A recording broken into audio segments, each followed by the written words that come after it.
ये अखबार क्या लिख रहे हैं, दुनिया के अखबार क्या लिख रहे हैं। देखिए उनको हमें देखने की एक अलग निगाह है, थर्ड आई है, थर्ड व्यू है, वो अलग तरीके से न्यूट्रल है, बर्ड्स आई व्यू से देखते हैं उनको, बड़े ट्रेंड पकड़ते हैं वो। हम बहुत ज्यादा निटी-ग्रिटी में घुसते हैं, इस यहाँ पर ये फैक्टर, ये कास्ट फैक्टर, ये एंटी इनकम्बेंसी, वो ये नहीं देखते, मोटा ट्रेंड पकड़ते हैं। मैंने अभी आपके सामने एक पढ़ा था मई 4 का, न्यूयॉर्क टाइम्स का, Modi's Hindu nationalist conquer a bastion of India's opposition. Hindu nationalists. अब आप देखिए वॉशिंगटन पोस्ट क्या लिख रहा है, another major BJP victory underscores how resilient the Hindu nationalist movement has become. Yes, Hindu nationalist movement कितना बड़ा हो चुका है, इस जीत से हमको यह पता चलता है। और अगर ये तमिलनाडु में हो रहा है तो फिर तो मैं आपको एक लाइन और जोड़ता हूं। मान लेते हैं बंगाल, सज्जन भाई साहब भी बैठे हुए हैं, 27% हम लोग मानते थे, 27% तो 2011 का सेंसस नंबर है सर, है ना।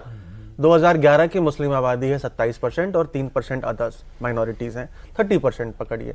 वो नंबर अनऑफिशियली अभी ज्यादा ही है, एवरीबडी एक्सेप्ट्स दैट फैक्ट। अब वो 32% हो, 33% हो, 35 हो, अब उसमें नहीं जाते हैं, ठीक है। तो जिस चुनाव में हम ये मान के चलते थे कि टीएमसी का बेस वोट शेयर 30% है, या टीएमसी का बेस सीट शेयर 100 सीट है, क्योंकि 100 सीटों पर मुस्लिम समाज का इन्फ्लुएंस 35-40% है, वहां पर टीएमसी की 100 सीट्स नहीं आई है, वहां पर टीएमसी की 80 सीटें हैं और भाजपा की 200 प्लस आई है। This signal significant Hindu awakening, significant Hindu awakening, जो हम लोग ट्रेडिशनल सेफोलॉजी में सीएसडीएस लोकनीति के समय से, जो हम लोग अब 25-30% मुस्लिम आबादी के सीटों को मुस्लिम डोमिनेंट सीट्स मानते थे या मुस्लिम इन्फ्लुएंस सीट्स मानते थे, इस रिजल्ट के बाद वो जमाना गया।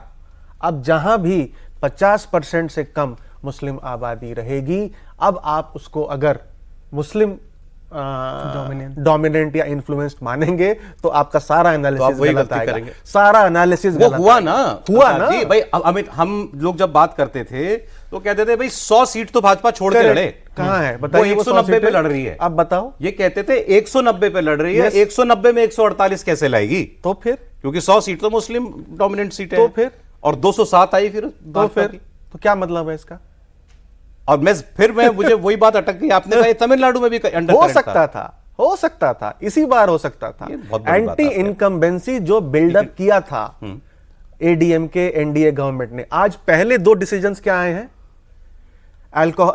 ड्रग्स के खिलाफ टास्क फोर्स, वुमेन सेफ्टी के खिलाफ टास्क फोर्स, यही तो 2 सबसे बड़े मुद्दे वहां पर। सज्जन, आप सहमत हैं जो इंटरनेशनल मीडिया जिसको हिंदू नेशनलिज्म बोल रहा है और उसका एक लहर उसकी बता रहा है, एक्चुअली जो हम इस वक्त फिनोमिना देख रहे हैं वो वही है, जिसका चेहरा नरेंद्र मोदी बिल्कुल होता है ना कि बिल्कुल मैं सहमत हूं, लेकिन इसमें मुझे 3 चीजें बताने दीजिए। एक की जो फ्रेमिंग होती है, जिस तरीके से देखिए बीजेपी को अगर आप इंटरप्रेट करेंगे भारतीय जनता पार्टी को, तो उसका इंटरप्रिटेशन हिंदू नेशनलिस्ट पार्टी नहीं होगा, इंडियन पीपुल्स पार्टी होगा। आप एक देखिए कैसे फ्रेम किया जाता है कि किस तरीके से उसमें निगेटिव फ्रेमिंग इंडिया की एक वो है। बट मोदी इज नॉट, वो मोदी को इससे प्रॉब्लम नहीं है। मोदी का इंटरव्यू मुझे एक याद है, बीबीसी का इंटरव्यू, उन्होंने टीवी पे आया हुआ है वो इंटरव्यू में, उनसे ये कहा कि आपको हिंदू नेशनलिस्ट कहते हैं, तो उन्होंने कहा there is no problem with that, I am a Hindu and I am a nationalist.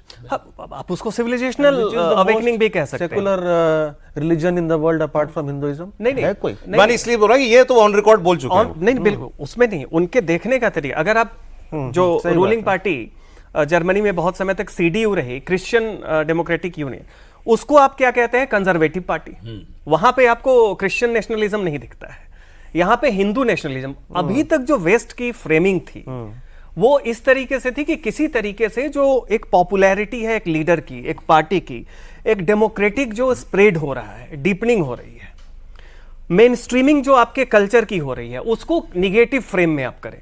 हो क्या रहा है कि सोसाइटल लेवल पे अब ये पॉपुलर होता जा रहा है, तो ये एक अवेकनिंग है, रेकनिंग भी है, जो अमिताभ जी ने कहा कि ये अपडेट कर रहे हैं कि सारे न्यूयॉर्क टाइम्स में देखें, आप द गार्जियन में देखें, वॉशिंगटन पोस्ट में देखें, लमोंड में देखें, साउथ एशियन जो ओपिनियन पीसेस के जो एडिटर्स हैं मोस्टली आपको इंडिया से वो हैं जो घोर वामपंथी है, मैं नाम नहीं लेना चाहता, वैसे ही है। घोर वामपंथी अलगाववादी मानसिकता वाले लोग हैं। इसमें भी हमें लग रहा है कि वो तारीफ कर रहे हैं, वो तारीफ नहीं कर रहे, वो चिंता जता रहे हैं। वही मैं कहना चाह रहा हूं कि क्या हो रहा है। हालांकि उनकी चिंता जो है वो शुभ संकेत है। अगर वो चिंतित है बीजेपी या इंडियन सोसाइटी का डोमिनेंस हो रहा है, एक छोटे से एलीट कुनबा जो उनके साथ मित्रवत व्यवहार रखते थे, वो उस तरीके से, ये मैं एग्री करता हूं। और वन पार्टी डोमिनेंस का हिस्ट्री देखिए, इंडिया में सबसे पहले 1962 में 62-63 में सीएसडीएस के जो फाउंडर थे पॉलिटिकल साइंटिस्ट रजनी कोठारी, उन्होंने ये टर्म यूज किया था उस समय कांग्रेस के लिए कि कांग्रेस एक पार्टी या एक